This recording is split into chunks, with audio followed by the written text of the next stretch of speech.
Good morning and welcome to Stock Market Today for Monday, June 3rd, 2019. I am your host, Dan Russo, Chief Market Strategist at Chaikin Analytics. Find me on Twitter at DanRusso_CMT. Stock Market Today brought to you today and every day by Chaikin Analytics. Head over to ChaikinAnalytics.com/today. Sign up for a free email. Follow along with this show. Get daily stock ideas for you to consider in your inbox every trading day before the market opens. I hope everybody had a great weekend, but let's get back into it. U.S. equities came under pressure on Friday and finished near the worst levels of the day. S&P 500 was lower for the fourth consecutive week. REITs and utilities finished higher on the day, while comm services and energy led to the downside. Treasuries moved higher, sending the yield on the 10-year to 2.13%. Dollar was down on the yen cross. Remember, yen tends to do well in risk-off types environments. Gold was up 1.4%. WTI crude was down 5.5% on the day. Your leading groups, REITs and utilities, as I said, finished higher. Healthcare and materials outperformed. Underperformers, comm services, energy, and tech. As we get to the desk this morning, futures are under pressure, down 40 basis points, but off the worst levels of the morning. Asian markets were mostly weaker overnight. Japan and Australia were amongst the worst performers. European markets are lower as well. Treasuries are extending their rally. Yield on the 10-year now below 2.1%. Dollar is little change versus the yen. It's slightly weaker against the euro. Gold adding on, up 90 basis points, and WTI crude is up a little bit over 1%, but did finish down nearly 9% on the week last week. So let's dive in. S&P 500, 200-day moving average gives way. All right, we tested it on Wednesday and Thursday, gapped lower on Friday morning, and closed below the 200-day moving average, which is ever so slightly now beginning to turn lower. Support is near 2720 and then 2650, and those mark the 38% and 50% retracements, respectively, of this move from December to May. RSI is nearing oversold levels. We've been watching it closely. We've been talking about it for the past couple of weeks, saying, are we going to shift into bearish ranges? Should we not break back above the 50-60 mark, that would be a momentum confirmation to the downside. That would indicate that momentum has shifted to bearish ranges and is confirming the weakness in price. So something to be watching closely. Also want to watch Chaikin money flow closely. Continues to weaken, now back below the zero line ever so slightly.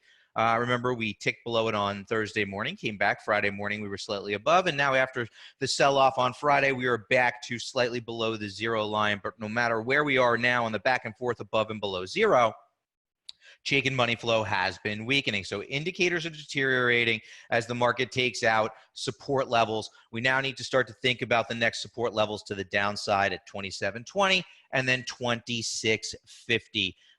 Those are the key marks that you should be watching here for the S&P 500. Resistance to any rallies now near 2,800 and then again at 2,850. And what you'll notice is those are gaps in the S&P 500 chart. Your market in a minute. It's Monday, macro day here at Chaikin Analytics, where we look at themes and trends across different markets and asset classes, and risk off remains as the S&P 500 breaks the 200-day moving average. 10-year yield continues to move lower. It's a mid-safe haven buying. We've talked about that ad nauseum. That trend remains in place. We've been saying for months that the path of least resistance for the yield is lower, and that theme is largely playing out. Gold rallies from support to break from the recent consolidation. That's another sign of safe haven buying, and it's bucking the trend in commodities as the other commodities decline, with oil the big culprit there, especially as the dollar moves higher. Futures, as I said, do point to a lower open here today.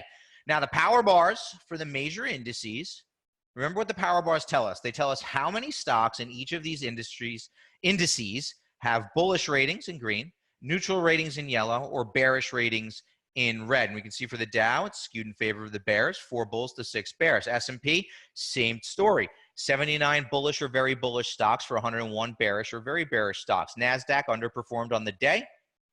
14 bullish or very bullish stocks for 22 bearish or very bearish stocks. Small caps, you've heard me pound the table.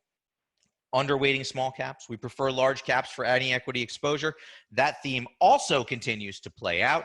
282 bulls, 417 bears All of the major markets skewed to the bearish side. Bonds, nice rally, sending yields lower, as we said, and that rally has legs here this morning. So according to the Chaikin Power Bar, small cap stocks and large cap stocks have turned somewhat bearish. Major indexes are all bearish. Now, our stock of the day today, auto-generated, based on the power gauge rating, is Sonic Automotive. Ticker symbol is SAH. Closed at 1743 on Friday, down 3.7%. Now, the automotive part suppliers and auto-levered names were under pressure on Friday because of the tariff against Mexico. A lot of the auto industry sources their parts from factories in Mexico. But so let's keep that in mind as we run through our analysis on this stock. Chaikin Power Gauge rating for Sonic is very bullish due to very attractive financial metrics, strong price volume activity, positive export activity, but the stock does have weak earnings performance. 20 factors within the model kick out a very bullish rating. We have a strong trend, but a weak industry group. One knock against. Let's start to take a look here now. Bullish stock outperforming the market is oversold, but I don't like the weak industry group and I don't like the weak money flow right now.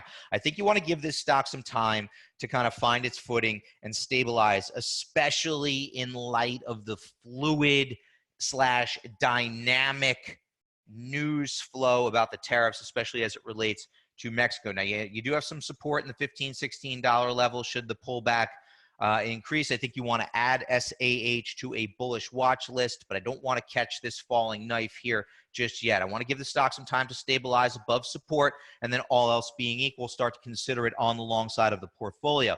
SAH goes on to a bullish watch list today, but I don't see a reason to really get involved on the long side just yet.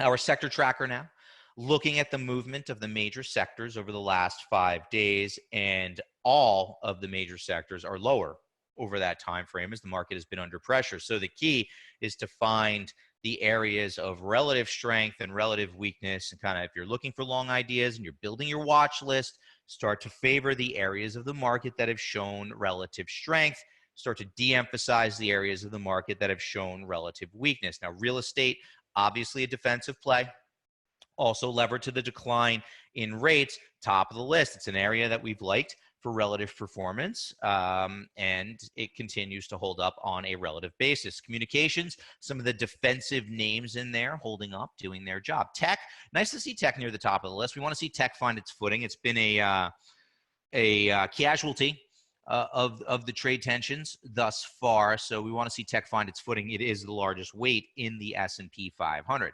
Materials group we continue to want to avoid. Commodities are likely to remain under pressure due to global growth concerns. We also have the dollar starting to move higher. We'll take a look at that a little bit later in the show. Discretionary needs to find its footing here. A lot of the discretionary stocks, especially around retail, have reported some disappointing earnings as a whole. That has pressured the group, and we're starting to hear some commentary out of the retailers about rising input costs and what that could mean for the consumer. Industrials, healthcare, and utilities are middle of the road. Wouldn't be surprised to see utilities start to find their footing, especially as rates continue to move lower. Financials, lower rates are a headwind for financials as a group, but in particular the banks. If we look within the financials and dig down and do a little bit further research, we can see that within that group, the insurance names have held up and done well. Staples at the bottom of the list. Again, consumer levered names under pressure, even though the staples are traditionally viewed as defensive. Investors starting to factor in what rising costs could mean for margins. And energy, it's another group that we've been avoiding. You've heard me pound the table on the bearish side of energy for quite some time. And it's important to point out that the energy stocks could not find any relative strength as oil rallied from the December lows. And now as oil has started to move lower, energy stocks are coming under pressure. That is why relative strength is so important. Groups that are weak tend to remain weak, and groups that are strong tend to remain strong. Now, our industry in focus today, biotech services, over the past 6 months has underperformed the S&P 500 by nearly 3%. Power bar ratio, which measures future potential, is very weak. 48 bearish or very bearish stocks for 5 bullish or very bullish stocks. Earns it a rank of number 20 of 21 subsectors, and it's moved down 2 slots over the past week. Now, some of the indicative names there, Dicerna, D-R-N-A, BioCryst, BCRX, and Portola, PTLA, all have very bearish shake and power gauge ratings. But as always with the individual biotech names, you want to be aware of what they have coming down the pipeline as potential catalysts. So we're going to just take a look at the group here. XBI is the SPDR S&P Biotech ETF. It has a bearish shake and power gauge ETF rating. So our analysis is the same, really. Bearish fund, underperforming the market since mid-April. So market and model are in agreement. Dynamic duo are in gear here to the bearish side. What's interesting as well is that the past two cycles for overbought, oversold have failed to produce an overbought reading by our indicator. That tells us that this downtrend has momentum, and the momentum to the downside is strong.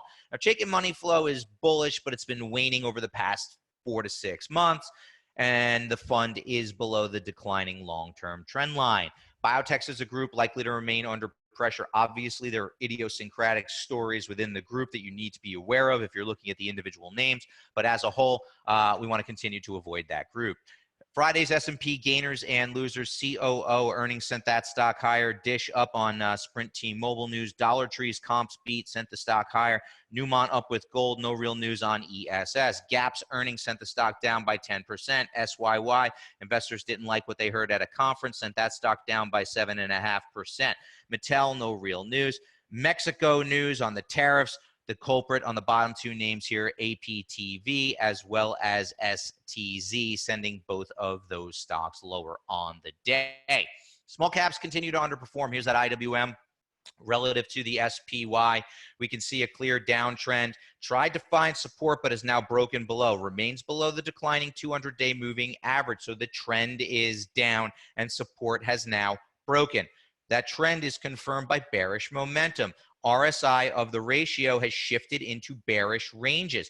Now, not quite oversold, so that is a slight positive here, but for all intents and purposes, the trend remains down. It is confirmed by momentum, and on an absolute basis, we can see that the IWM failed to break through resistance and has now been rebuffed and is trading lower.